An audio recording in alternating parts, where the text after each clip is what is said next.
Bonjour à tout le monde, bienvenue dans cette nouvelle Release Note, donc la numéro 4 du mois d'avril 2022. Et oui, déjà, on est en plein printemps.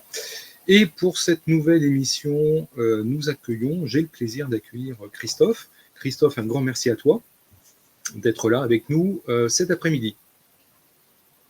Eh bien, écoute, merci à toi de l'invitation. Est-ce que tu peux te présenter en quelques mots pour qu'on te recadre un petit peu et ton activité aussi? Oui, alors moi je suis freelance et entrepreneur, enfin beaucoup plus entrepreneur maintenant que freelance. Je suis aussi GitLab Heroes, ça veut dire que je promeus GitLab justement auprès du grand public. Je suis aussi le créateur de Frogit, qui est une usine logicielle made in France, qui est basée en partie sur GitLab justement. Et accessoirement, j'ai une chaîne YouTube, un podcast, et puis j'anime une communauté autour du DevOps. D'accord. Alors, comme tu nous parlais un petit peu de Git et de GitLab durant nos échanges qu'on a eu avant cette émission, donc toi, tu es plutôt GitLab. Bon, moi, c'est vrai que je suis plutôt Git ou GitHub. Chacun sa religion à ce niveau-là, même si à la base, je présume que les deux outils font un peu la même chose. Ouais, les deux outils font un peu la même chose. Moi, j'étais sur GitHub aussi. Après, j'ai fait un move très fort sur GitLab au moment du rachat de GitHub par Microsoft. Déjà que j'étais un peu gêné par le fait que moi, je suis très logiciel libre et mouvement open source et mouvement du libre. J'étais un peu gêné de mettre mon code sur une plateforme qui était propriétaire. Quand Microsoft l'a racheté, étant donné que je suis pas d'accord avec la philosophie de Microsoft, j'ai décidé de partir. Enfin, j'ai décidé d'aller mettre mes sources principales sur GitLab et puis de mettre mes miroirs sur GitHub. D'accord. Alors, tu nous parlais effectivement que la plateforme va introduire ou introduit déjà un certain nombre de choses. Alors, on parlera à la fin là, de GitLab 15 qui va arriver dans quelques mois maintenant. Et tu pressens déjà qu'il s'agira d'une très grosse version. Tu nous parlais effectivement en préparation de 2-3 choses vraiment importantes et qui vont avoir effectivement un impact. Alors, le premier changement qui n'a pas un impact profond, c'est le rebranding, en tout cas un changement de charte graphique. Bon, ça n'a pas un impact forcément très très important au niveau des users. Par contre, le fait qu'il y ait des modifications dans un certain nombre de comptes, ça par contre, l'impact sera un petit peu plus important. Alors, est-ce que tu peux déjà nous dire pourquoi effectivement on a ce rebranding et qu'est-ce que tu en penses, toi? Alors, on a ce rebranding. Je pense que GitLab est en train de préparer un truc parce que, comme tu disais, la version 15, elle sort dans 2 mois. Là, le rebranding, il sort juste après. Il faut savoir, GitLab, il sort une version tous les mois. Tous les 22 du mois, il y a une version qui sort. C'est réglé comme une horloge depuis des années. Et là, il y a un rebranding et il parlait beaucoup de l'aspect DevOps et de l'aspect plateforme unique. Mais là, le rebranding, ils vont encore plus loin parce que leur logo, ils l'ont encore repensé en mettant l'infini du DevOps dans leur logo. C'est-à-dire que leur Tanuki, qui est le petit renard, il a été vraiment relooké à la base de l'infini du DevOps. Et en fait, je pense qu'il prépare un truc assez gros et c'est, à mon avis, la suite puisque GitLab a été introduit en bourse l'année dernière ou cette année, je ne sais plus exactement, il y a très récemment. Et je pense qu'en fait, il prépare quelque chose sur le long terme comme ça. Et là, le rebranding, pour moi, c'est vraiment, ils se focalisent et ils font un vrai focus sur la plateforme DevOps. Et d'ailleurs, c'est leur tagline, ils l'ont changé. Et ils disent The One DevOps Platform, en français, l'unique plateforme DevOps, pour vraiment, à mon avis, se différencier, comme tu disais, de GitHub. GitHub, c'est un réseau social pour développeurs. GitLab, c'est la plateforme DevOps par excellence. Enfin, c'est comme ça qu'ils la présentent. Après, c'est vrai que, en fait, un des soucis qu'ils ont, c'est que aujourd'hui, quand on regarde que ce soit GitLab ou GitHub, ce sont des plateformes qui grossissent énormément, il y a énormément de fonctions. Si on prend effectivement GitHub, tu as les GitHub Action, tu as tout ce qui est copilote, donc ça c'est la génération de code. Alors oui, effectivement, c'est aussi une sorte de réseau social au bout du compte parce que effectivement, on l'utilise quand même beaucoup. Alors que GitLab, effectivement, on a l'impression qu'il évitent de faire trop de choses pour se recentrer sur vraiment on va dire un core functions, si on peut appeler ça comme ça. Est-ce que c'est ton sentiment aussi à toi ou je me trompe totalement? J'ai l'impression que GitHub, outre l'aspect hébergement de code, etc., est plus centré sur les développeurs. Parce que quand tu vas sur leur page d'accueil, c'est là où le monde développe les logiciels, donc clairement, c'est le développeur. Alors que j'ai l'impression que GitLab, c'est le cycle de vie de l'application qui les intéresse plus, parce que là où justement ils ont une vraie plus-value par rapport à GitHub, c'est tout ce qui est delivery. Donc historiquement, il y a l'intégration continue. Bon, maintenant il y a les GitHub Action, mais toute la partie registry, release, etc., elle est très poussée chez GitLab et ils mettent en tout cas, j'ai remarqué depuis quelques mois, ils mettent un focus très fort sur la sécurité, notamment dans les versions payantes. Tu as accès à des fonctionnalités liées à la sécurité qui sont très fortes. D'accord. Alors, effectivement, et ça c'est un point important, on oublie souvent de dire que ces plateformes, et là tu viens de le redire dans le cas de GitLab, alors tu as effectivement des formules, des plans gratuits, mais c'est surtout des plans payants qui prennent la vraie mesure. Et là-dessus, tu peux nous en dire plus sur le changement effectivement qui se prépare. Voilà, parce que tu nous disais un petit peu effectivement en préparation, pardon, que l'on va avoir des restrictions sur les comptes gratuits a priori. Oui, c'est ça. Alors en fait, en mars, j'ai vu l'annonce. Donc le 24 mars, ça fait un mois tout juste. Ils vont en fait réduire le nombre de comptes gratuits. Ils vont limiter à 5 utilisateurs par espace de nom. Alors un espace de nom, c'est une organisation ou un groupe. Grosso modo, vous avez un groupe sur GitLab et vous pourrez avoir que 5 utilisateurs dans le compte gratuit. Ça veut dire qu'on pourra toujours avoir un compte gratuit chez eux, mais par contre, dès qu'on va travailler en coopération dans un espace de nom, ce qui arrive beaucoup, on sera limité à 5 utilisateurs et après, il va falloir prendre les comptes payants. Alors, ce qui est bien, c'est que quand GitLab fait des annonces comme ça, ils essayent de se baser sur les statistiques et ils nous annoncent qu'en fait, c'est un changement qui va impacter que 2% des utilisateurs de l'offre gratuite et 0,3% des espaces de nom, donc des groupes. Donc, c'est un petit changement pour eux. Ça peut être un gros changement pour ces équipes-là, mais moi, en fait, c'est important pour moi parce que ça démontre quelque chose. Et pour aller plus loin, il y a un truc, moi, qui me gêne un peu dans le business Internet aujourd'hui, c'est le business du tout gratuit, c'est ce que j'appelle ça. Le business du tout gratuit où tu as tout gratuitement. Et pour moi, il y a un côté, justement, où on va revenir aux fondamentaux et un service, ça se paye. Et on va éviter, justement, d'avoir des services qui sont gratuits, de les collectionner, de gaspiller ou pas. On va revenir à une utilisation peut-être plus restreinte des choses. Et moi, je pense que écologiquement et de manière business, c'est intéressant.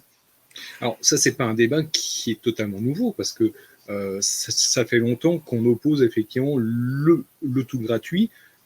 Parfois, on fait croire que le tout gratuit, c'est la solution à tout, mais que c'est normal presque de le faire. Mais comme tu dis, le problème, c'est que derrière, à un moment donné, il y a des personnes à payer, il y a des structures à payer, il y a les infrastructures aussi à payer. Et j'imagine que les infras que l'on a derrière un GitLab, c'est pas 2 serveurs qui se battent en duel. C'est des milliers de serveurs, ça c'est de la redondance. Donc effectivement, à un moment donné, ça se paye quoi tout ça.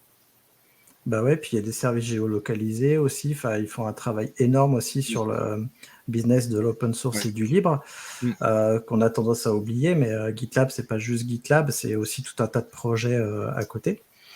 Et ouais, ça a des vrais impacts. Et c'est vrai qu'on a tendance à l'oublier. Moi, on me le dit aussi. On me pose la question, est-ce qu'il y aura des comptes gratuits sur ta solution ? Et ben en fait, c'est dur. Tu démarres comme ça, et puis tu finances comment les comptes gratuits? Tu finances comment les serveurs? Parce que si tu as 500 personnes sur, mettons, 1000 clients qui sont des comptes gratuits, en fait, tu es obligé d'avoir la moitié de ton infrastructure pour des comptes gratuits. Écologiquement parlant, moi, c'est quelque chose qui m'anime. Je ne trouve pas ça super sain.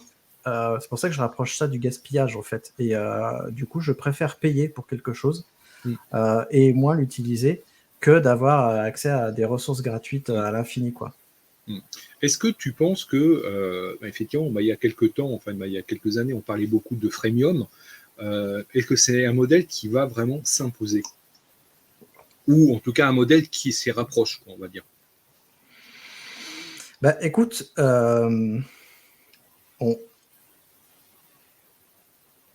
c'est hyper dur comme concept, parce que quand tu vas chez ton boulanger, en règle générale, il ne te donne pas un michon avant que tu achètes ta baguette. Et en fait, le modèle du freemium, on l'utilise surtout pour ce qui est décentralisé, ce qui est dématérialisé, parce qu'on estime que le coût marginal de duplication, il est très faible. Mais en fait, c'est oublier qu'il y a tout un travail derrière. Moi, j'ai été éditeur de jeux de rôle, on faisait des PDF, et les PDF, des fois, on ne pouvait pas les donner gratuitement, même si c'était compliqué, parce qu'en fait, c'est un acheteur qui ne vient pas acheter ton produit. C'est comme ça que tu le penses. Je pense qu'on va dans l'avenir sortir du freemium. On va avoir quand même des échantillons, hein, parce que c'est ça, c'est l'échantillon. On va avoir des échantillons. C'est ça. Mais le truc tu as tout le logiciel gratuitement, et puis si tu veux un petit peu plus, tu vas payer. Moi, j'y crois pas. Autant je crois profondément au logiciel libre, là, on parle de rendre gratuit un service d'hébergement quand même. C'est pas tout à fait pareil. C'est-à-dire que tu profites du code GitLab gratuitement, ok, mais tu profites du service gitlab.com gratuitement, c'est encore autre chose. D'accord. Alors, tu nous parlais effectivement au début de GitLab 15, hein, donc qui s'annonce effectivement comme une version un petit peu majeure. Est-ce qu'on a des détails que l'on peut parler sans dévoiler trop de secrets ou de NDA et qui peuvent intéresser celles et ceux qui nous écoutent? J'ai cherché, la seule manière que j'aurais pu d'avoir ce genre d'infos, c'est d'aller regarder tout le code qui a été développé pour GitLab 15, parce que c'est public. Mais honnêtement, ça m'aurait pris un travail de fou furieux. Par contre, ce qu'on sait, c'est qu'il y a comme chaque version majeure, il y a des choses qui vont casser. C'est-à-dire que pour les gens comme moi qui hébergent des GitLab, GitLab 15, c'est une évolution majeure. Chaque année, c'est un événement. Et en plus, j'ai vu que sur leur site, cette année, je ne l'avais pas vu les années précédentes, il y a un compte à rebours, justement, et il y a une page dédiée à GitLab 15. C'est pour ça que je pense que le rebranding, l'intronisation en bourse et la sortie de GitLab 15 sont sur le même chemin et qui nous préparent quelque chose. Je ne saurais pas quoi, mais je pense qu'il y a un truc. Donc c'est à suivre, quoi, en fait. Hein. On tease un petit peu en disant qu'il faudra suivre un petit peu qu'est-ce qui va se passer dans les prochaines semaines, parce que je présume qu'ils vont nous annoncer un certain nombre de choses quand même un petit peu en avance, surtout s'il y a des casses de compatibilité quand même, parce que ça c'est toujours un enjeu effectivement important. Alors tu nous disais au début, lors de DAP13, que tu étais GitLab Heroes, c'est ça? Ouais, GitLab Heroes. Alors, qu'est-ce que c'est en fait? C'est les promoteurs de GitLab, les personnes qui parlent de GitLab, c'est les personnes qui animent la communauté. C'est un remerciement de la part de GitLab qui nous disent vous parlez de nous, c'est cool. C'est un programme en fait d'évangélisation, on va dire, de GitLab. Il y a plusieurs choses en fait. Donc le GitLab Heroes, il peut soit faire des talks en conférence, soit comme moi faire des articles, puisque moi tous les mois en fait je déplie la release de GitLab et je l'explique sur ma chaîne YouTube. Ça peut être des articles de blog, ça peut être plein de trucs. Et en fait, les GitLab Heroes en forment un groupe que d'autres personnes peuvent venir demander si on peut intervenir dans leur conférence, par exemple. C'est totalement bénévole. Hein. Moi, j'ai un t-shirt et quelques stickers pour ça, mais c'est aussi la reconnaissance de mon travail, tu vois.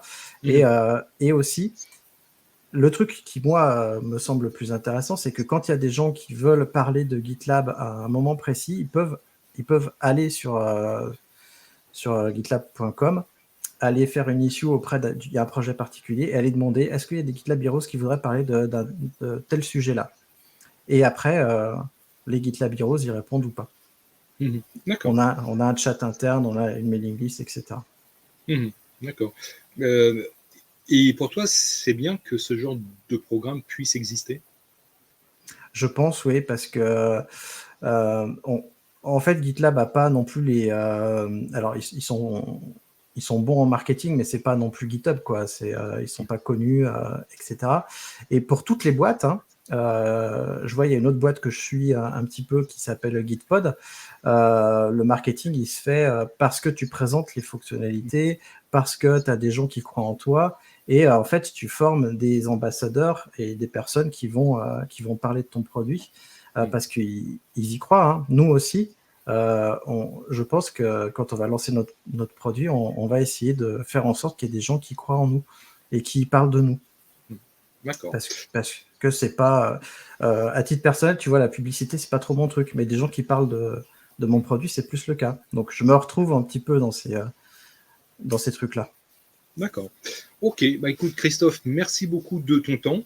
Donc je rappelle que Realize Note, hein, donc c'est une émission du magazine Programmé. Vous retrouvez les vidéos passées et futures sur notre chaîne YouTube et aussi en podcast hein, maintenant parce que c'était une demande de pas mal de personnes. Donc vous retrouverez ce numéro et les prochains en podcast.